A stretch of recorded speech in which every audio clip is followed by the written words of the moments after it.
Zay here. Welcome to the Nerdverse. Have you ever realized that maybe the greatest risk in our lives isn't failure, but simply not noticing that life is passing by? Frieren begins where almost every story ends. The Demon King has been defeated. The journey is over. The heroes have won. What would normally be the epic climax is, in fact, the starting point, and that narrative choice already carries a powerful message. What truly matters is not the final battle, but what we do after everything is over. While humans celebrate 10 years of adventure as something grand, transformative, almost a lifetime for Frieren, it was just an instant, a nearly irrelevant fragment within an existence that may last thousands of years. And that's where the first great psychological conflict of the story emerges. The mismatch in perceptions of time. For Himmel, those 10 years were precious. For Frieren, they were little. And when she realizes this, it's already too late. Himmel grows old. Himmel falls ill. Himmel dies. And standing before his grave, for the first time, Frieren cries. But she doesn't cry only because of death. She cries for the lack of depth. For the superficial way she experienced something that, for someone else, was essential. She realizes she was physically present, but emotionally absent.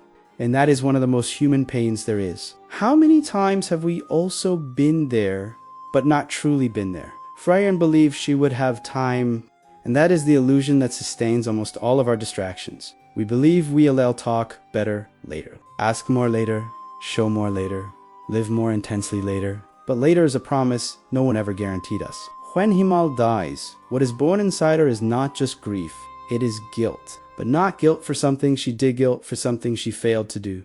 Guilt for not asking more, for not observing more closely, for not valuing what was right in front of her. In psychology, there is something called retrospective guilt. It's when present awareness revisits the past and tries to rewrite it with a maturity that only emerged after loss. The mind creates alternative scenarios. I could have been different.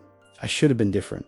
And that pain is silent, but deep. Frieren is not cold because she doesn't feel. She is cold because she never learned to feel within a logic of finitude. When you live for thousands of years, 10 seem insignificant. But when you live for 80, 10 are almost everything. And here, the story begins to challenge us directly. We are not elves. We do not have centuries ahead of us. We have decades if we're lucky. And even so, we act as if time were infinite. We lose hours to automatic distractions. We scroll screens without noticing minutes turning into hours. We postpone important conversations. We delay connections. Frieren forces us to face an uncomfortable question.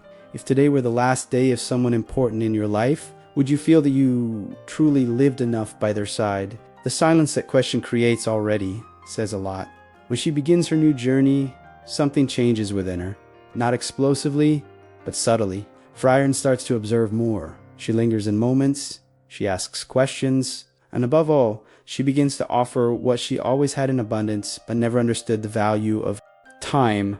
Time is the most valuable currency that exists. Money returns, status changes, recognition fluctuates. But time invested in someone never goes back to storage. It turns into memory, and memory is what gives density to existence.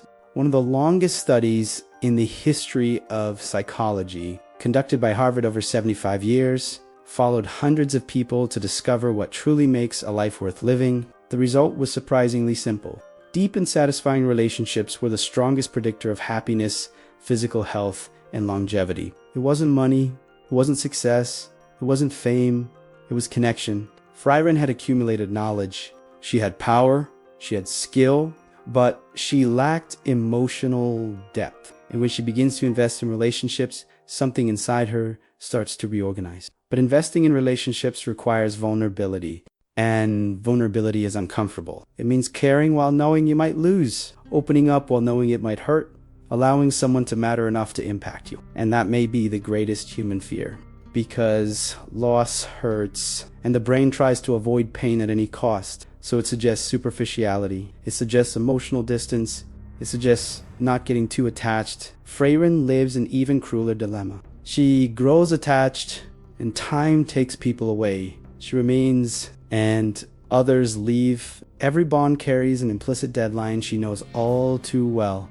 and even so, she chooses to continue. That is not weakness. That is courage. Another essential point in the story is its discussion of happiness. Frieren spent millennia accumulating magic, books, technical knowledge. That brings a kind of immediate satisfaction or pleasure of achievement. But it does not build meaning. In psychology, we speak of hedonic happiness and hedonic happiness is the peak of momentary pleasure. Eudaimonic happiness is the sense built over time. The first relieves, the second sustains. Frieren had much of the first, but lacked the second. It is when she accepts the discomfort of connection that meaning appears, because meaning is born from prolonged emotional investment, from repeated presence, from choosing to stay. And perhaps the greatest lesson is this: happiness is not a constant state, not a continuous line, it is a point. An instant of harmony, a shared smile, a moment of understanding. Life is not made of permanent euphoria. It is made of small moments of meaning scattered along the path. Frieren learns that she cannot go back in time to live differently with him, but she can live differently from now on, and that is liberating, because the past is fixed, but the present is malleable. In Stoic philosophy, death is not seen as the enemy. It is what gives value to experience.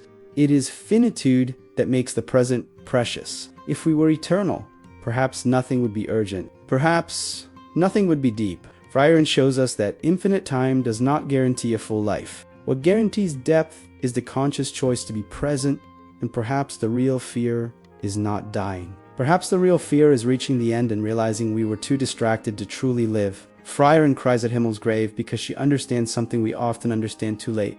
Presence is irreplaceable. So I'll leave you with a sincere question. If you had Frieren's perspective today, what would change in your routine? Who would you give more time to? Which distractions would you let go of? What conversation would you stop postponing? Because unlike her, we do not have thousands of years. We have now. And maybe that is exactly what Frieren has been trying to teach us all along. If this reflection resonated with you, comment below about a moment in your life you wish you had lived with more presence. That creates a rich discussion and helps the video reach more people. Subscribe to the channel because I bring deep analyses like this about anime. Narrative and psychology apply to the stories we love. And remember, life may be short, but it can be deep. And depth is a choice.